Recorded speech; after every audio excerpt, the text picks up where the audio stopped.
Good morning and welcome to Southern Maine Healthcare's Medically Speaking. I'm your host, Robert Erickson, and for the next 30 minutes, you'll hear about medical issues and topics of the day directly from leading medical professionals at Southern Maine Healthcare. Hello and welcome to this week's edition of Medically Speaking. Our guest today is Kat Lafferty. She's a genetic counselor for Southern Maine Healthcare's Cancer Care and Blood Disorders. Welcome to the show. Hi, I'm very happy to be here today. We always like to begin our talks by finding out a little bit about our guest and how you got involved in medicine. What drew you to genetic counseling? Not unlike many genetic counselors, it certainly took a little bit of a winding road to end up in this field because it is so specialized and so focused on genetics and counseling that I tried a lot of different things before I ended up here. I always had a passion for the sciences, even from a very young age. Science classes always drew me in, even in high school. And so I knew I wanted to use that passion somewhere. And I was deciding between the various ways I could take that: research, medicine, all sorts of different areas as well. I tried a lot of different avenues, exploring those options, and ended up working in a genetic testing laboratory, so on the laboratory side of things.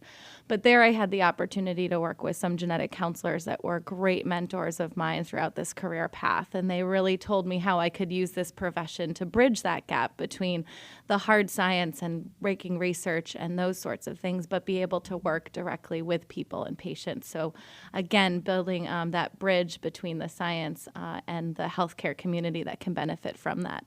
So from there, I applied to genetic counseling schools and programs and finished that up, and now have been practicing for about 6 years now as a genetic counselor. So what brought you to Southern Maine Healthcare? So I first came to Maine as part of the Maine Medical Center team at Cancer Risk and Prevention.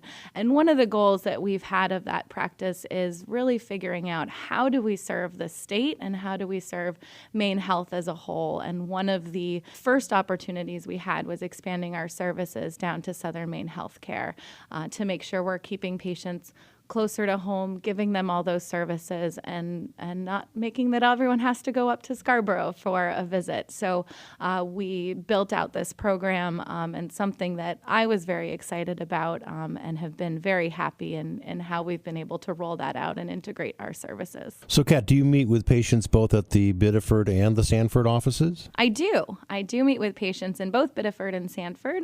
Right now our schedule is that I'm in Sanford on Mondays, seeing patients there, and on Wednesdays in our Biddeford office. So back and forth between the two, which is also nice. Again, keeping people even that much closer to their home. So you mentioned a little earlier that this is a specialized field. Are there different types of genetic counselors? So genetic counselors in general are trained in medical genetics and counseling. And we have specialized training in those areas, but even within that, we may be subspecialized into the areas that we practice. So personally, I am an oncology genetic counselor. So I talk to individuals who have a personal or family history of cancer, provide risk assessment for potential hereditary cancer risk, talk about testing sort of within that scope, and help integrate any results that we might get to adjust into patient management and that going forward. But what other genetic counselors do is provide that services in different scopes. We have colleagues that work in pediatric settings, maybe working with children to try to understand an explanation genetically for developmental delay, for birth defects, for other sorts of factors there. Prenatal and preconception counseling may talk about risks for inherited conditions for a future or current pregnancy.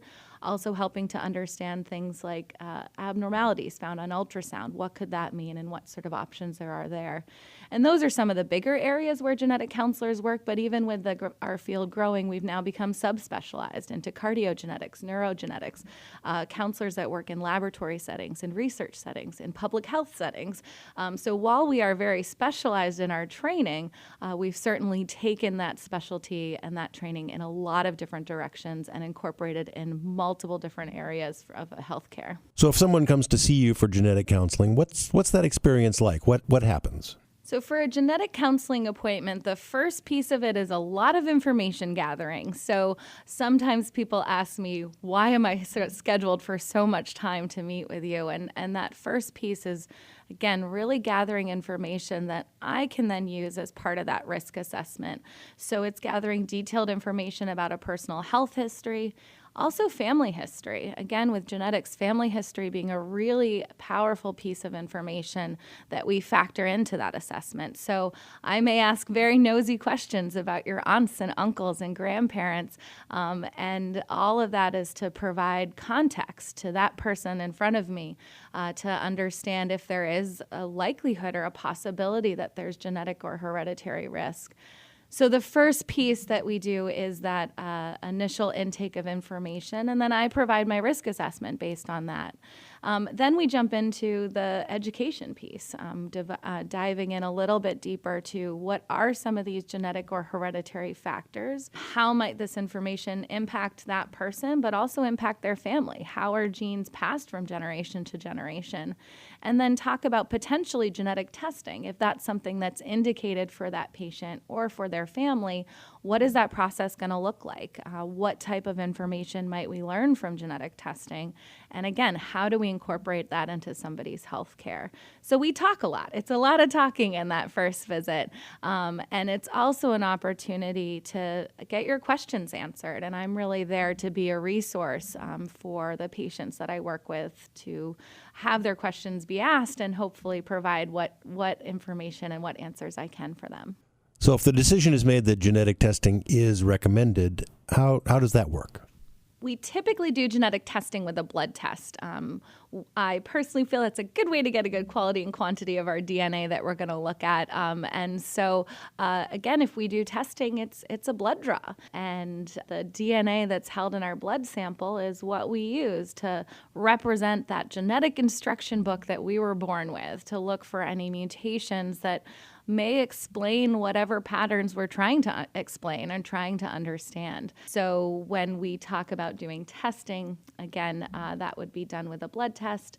And it does take a little bit of time to process that data because it's a lot of information that we're looking at. So sometimes it can be a couple weeks before we get that information back. Now, I know a lot of people have heard with breast cancer, there's a certain gene, the BRCA gene, that's an indicator that someone might be at higher risk for breast cancer. So if someone were to find out that information, what would the next steps be? And how would that maybe be different than someone who has genetic testing and the indicators are not clear-cut like that? So those BRCA genes are certainly the ones that get, I think, the most publicity. And it makes sense. They're some of the genes that we've known about for the longest that relate to things like hereditary breast cancer.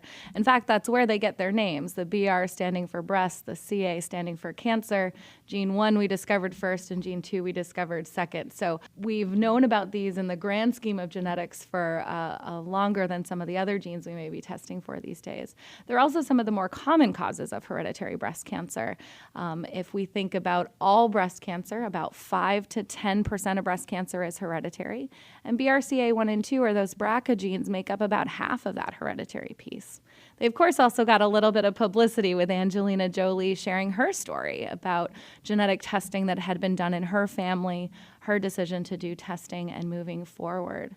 So with genes related to hereditary breast cancer risk, those BRCA genes fall into a category where we'd consider that a high risk for breast cancer. So women having a 50 to 60% lifetime risk of developing breast cancer if they have mutations within those genes. And some studies even quoting those numbers higher than that. So we then use that potential risk to provide different options for managing that risk. And so some women would explore what options feel best for them. That can involve things like increased breast screening. In addition to breast screening that we recommend for the population with mammography, we may also add breast MRIs as another tool to try to screen for breast cancer. We may also talk about preventative surgeries because screening may provide that early detection piece that we are hopeful if we find something very early and very treatable, but it doesn't reduce the risk of that cancer. So some women may choose to explore those preventative options, doing things like preventative mastectomies to remove that breast tissue to reduce that risk. So with genetic results, what data we get back from that is percentages. What is your risk now based on this genetic information? It doesn't tell us any guarantees about who will or will not develop cancer, but fine-tunes that percentage different than what we might quote in the general population. And then that information, based on a person's personal or family history, as well as their personal preference. It's all coming up with some shared decisions about what feels like the best tool for that patient, that person, to manage those risks. And then I also help connect people to resources to explore what all those options are and connect them to those tools available to them. For someone who has a family history and does not have a genetic mutation within one of these genes, we certainly still use that family history as a powerful tool for them. While they may not have one of those high-risk factors like those BRCA genes that puts them up to that 50-60% lifetime risk, their risk may still be higher than the general population, in which case we may still want to watch those women more closely. So that risk assessment, too, would also be individualized based on genetic testing results, but also based on all that history we've gathered regarding family history. Would we start breast screening at younger ages based on family history? Might we offer higher risk screening tools based on personal or family history factors? So certainly all of this is played into that role. And if we find genetic mutations, we may discuss one option for management or several options for management. And then even in a family history, again, we may discuss other management options as well. Sounds like this field might be changing all the time as you continue to try to connect the dots and find genetic links to things. Can you tell us a little bit about what's going on in the field currently? Well, one of the things that got me excited about genetic counseling and working in genetics is that there is certainly an ever-changing landscape of what we know and what we're learning, and it forces you to be a lifelong learner, which is something that I really enjoy about this field. As far as recent changes that we have, it feels sometimes like things are changing every day. Probably some of the biggest things that I've noticed in the last couple years are the tests that we've been offering. A few years ago, we may have only had tests that could look at just a couple genes, so just the BRCA genes for breast cancer, or just a few genes that may explain things like hereditary colon cancer or other hereditary cancer risks. Now with the discovery of new genes, and that may be other higher risk genes like the BRCA genes, but also now expanding into more moderate risk genes where we may not be as high as that sort of high risk threshold, but we're still a little higher than the general population. We've discovered a lot more of what some of those moderate risk factors are. With that, we've been able to do now what's called panel testing, where we look at multiple genes all at once. And the technologies have also improved in a way where we can do that at the same cost, same turnaround time, and get a lot of data with one single test that used to be a much more laborious and costly process. So technologies in general and our understanding of these genes have really, really almost exploded, it feels like, in the last few years.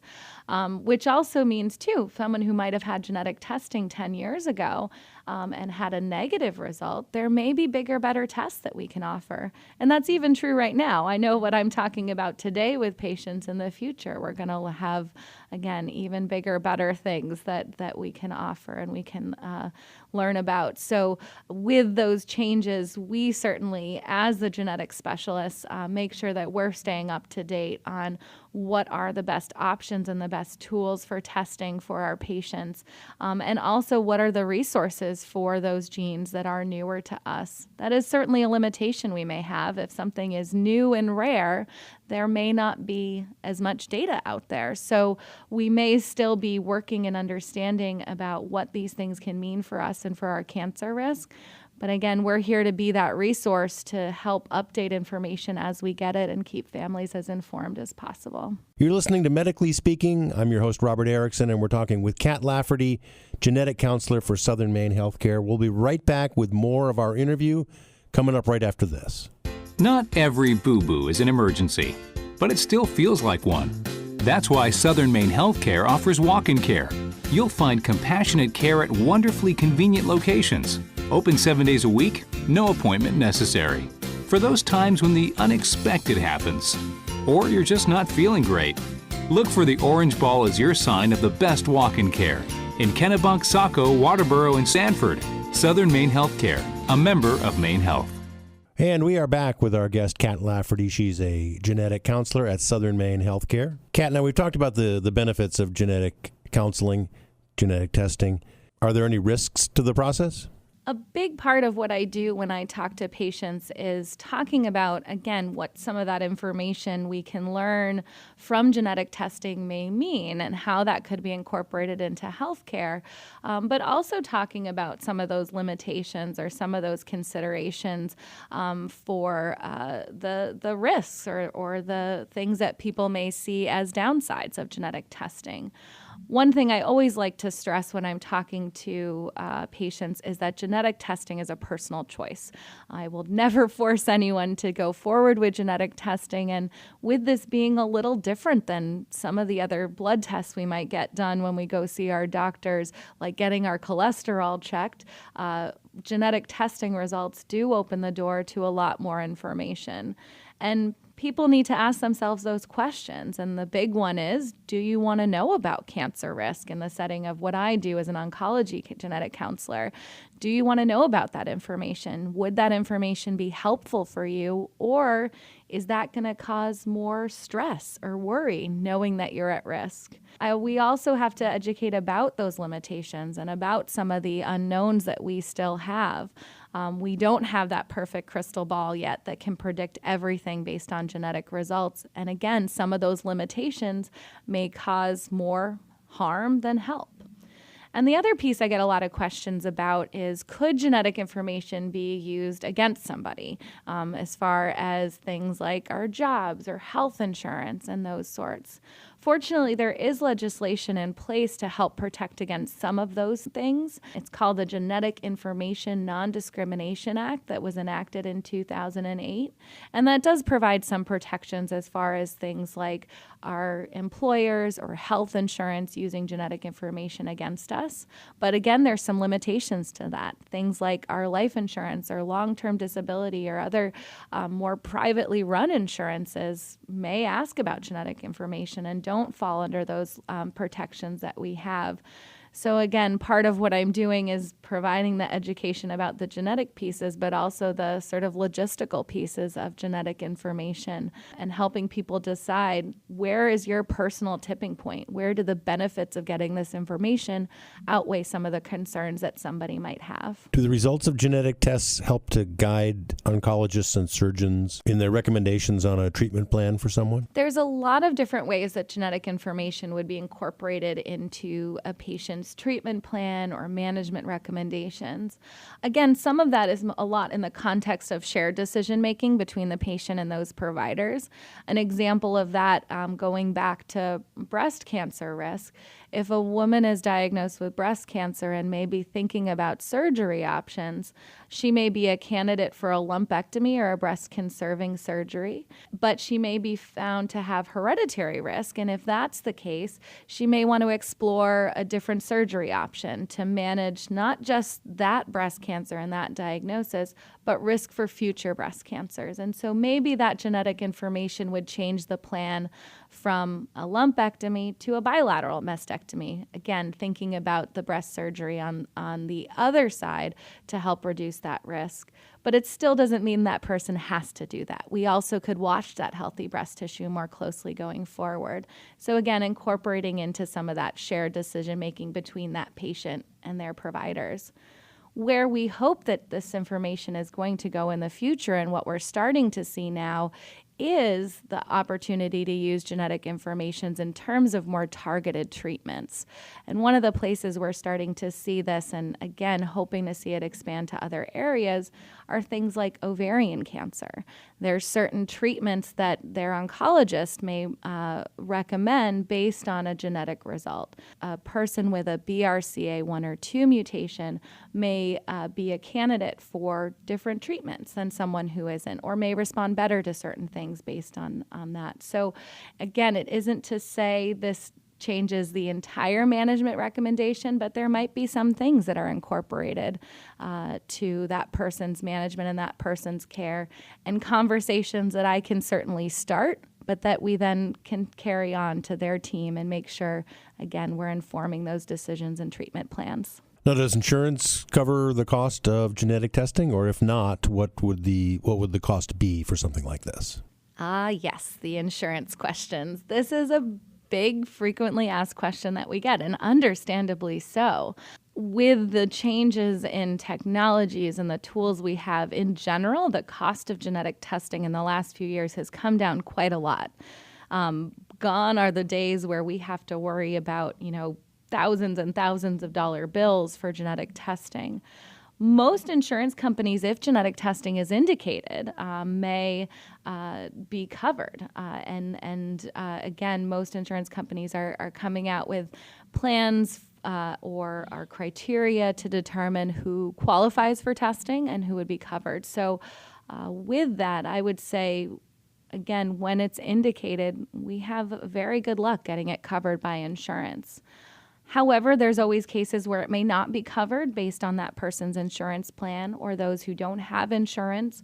And certainly an area where, fortunately, a lot of the laboratories that provide genetic testing services recognize that we still want to make sure we're making genetic testing accessible to those who have concerns about cost or coverage for whatever reason. So there may be options for patient pay amounts that cap that at a couple $100s. It's still an out-of-pocket, but again, certainly not those thousands and thousands we might have been looking for in the past. We may also be able to waive the cost of certain genetic testing based on a patient's personal or financial history.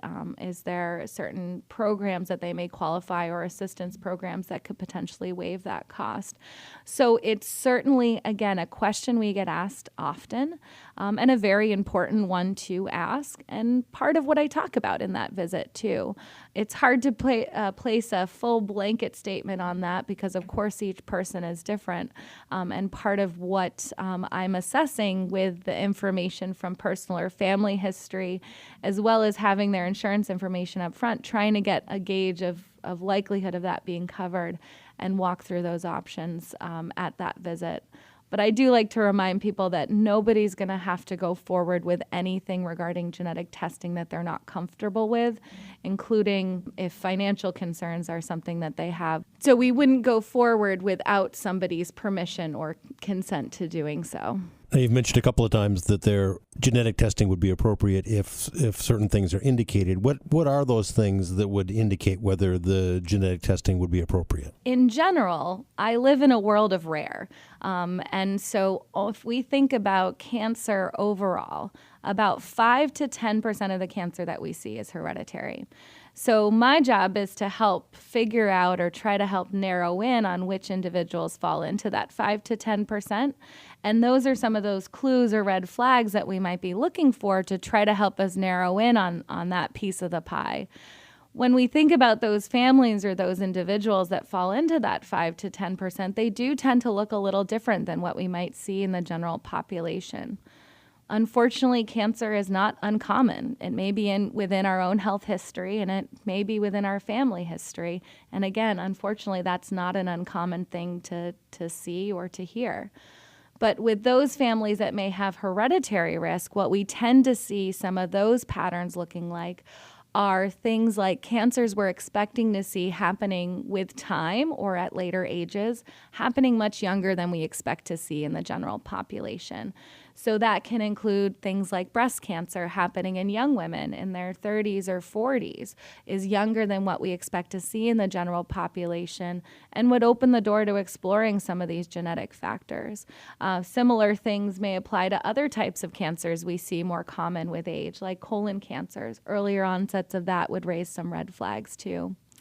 We may also see things like multiple generations impacted with the same type of cancer. So again, thinking about grandparents, parents, aunts and uncles, and our generation, if we start seeing those trends in multiple generations, since hereditary risk is something that's passed on from generation to generation, those patterns may raise red flags too. We may see other things like just more rare types of cancers sometimes may warrant a referral to talking about hereditary or genetic hereditary risk or genetic testing. And then a personal history of having multiple cancers in somebody's lifetime. Again, that can still happen sporadically, but if we're starting to see these clusterings or things, again, less common than what we might expect in the general population, we start to explore these hereditary pieces. Just because we see these checklists within ourselves or within our families, it doesn't mean that it is genetic or that it is hereditary, but those are the things that would warrant exploring this more or potentially qualifying for genetic testing, showing that, it's indicated that this history or my family history may put us into that 5 to 10%. So are there certain kinds of cancers that can be related? For instance, a family, everybody might not have colon cancer, but there might be other cancers that would indicate other things. Can they be somehow linked? We certainly can see patterns of cancers present within families too. It may not just be, multiple generations of breast cancer. We may see things that run together, absolutely. And some of those may differ depending on exactly which gene is explaining those patterns within that person or within that family. We have about 20,000 genes in our body, so that genetic instruction book is pretty long. But certain genes, one single gene may relate to various types of cancer risk because it's working very hard in our breast tissue and maybe working very hard in another part of our body. So we may see patterns of breast and ovarian cancer running together in a family, for example. We may see other genes that we expect to see patterns of colon cancer as well as other gynecological cancers, and those patterns may run together too. So some of those patterns can be very specific to what gene it is, where are those genes important in our bodies, leading to that potential risk that person or that family faces. Now, Kat, in the context of cancer, what role do genes play overall in the probability of developing certain cancers? So our genes in general are relating to how we develop cancer, but the difference between what we see in the general population and that rare scenario where we have a hereditary risk is really looking the difference between what we sort of pick up along our lifetime versus what we're born with.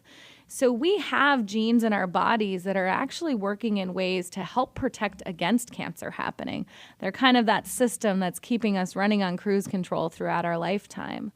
And it's a natural part of life and living that our DNA does get damaged. But so when cancer develops again in the general population, it's because we've picked up certain damages or mutations along our lifetime that knock out those protection systems that can lead to cancer or tumors developing. But for those people who have hereditary risk, they're actually already born with a mutation within one of those genes. Those protection systems are still working somewhat because we have backup systems in place. But if those systems aren't working as smoothly as they should, or they may be more prone to some of those errors or damages we pick up along the way, that's where we may tend to see higher risks for cancer, as well as younger ages, because we don't have time as a factor accumulating those potential things we pick up along the way over our lifetime. So with genetic testing, what we're doing is zooming in on that DNA or zooming in on that instruction book that we have in these particular genes and not asking whether or not we have these genes, because we all have them. It's whether or not they're working the way that they should be within our bodies. And if they're not, what that could mean for cancer risk. Well, this is a fascinating subject. What's the best way if someone wants to find out more information about this subject? So there's a number of different ways to find out more about genetic counseling. One of the easiest ways I often recommend people doing is talking to their doctors about it. If they have concerns about a personal or a family history, they certainly may ask if this is something that they are a candidate for exploring further. So your healthcare team is a good place to go for information. In addition, you can also find more information that's put together by the National Society of Genetic Counselors. And that's information about who we are as genetic counselors, how we became genetic counselors, and what types of services we provide across the board. And more information can be found at www.aboutgeneticcounselors.com.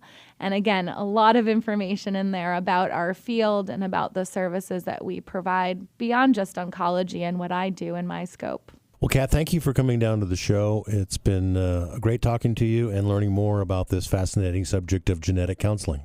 Well, Robert, it's been great talking with you today, too. Thank you so much for giving me this opportunity.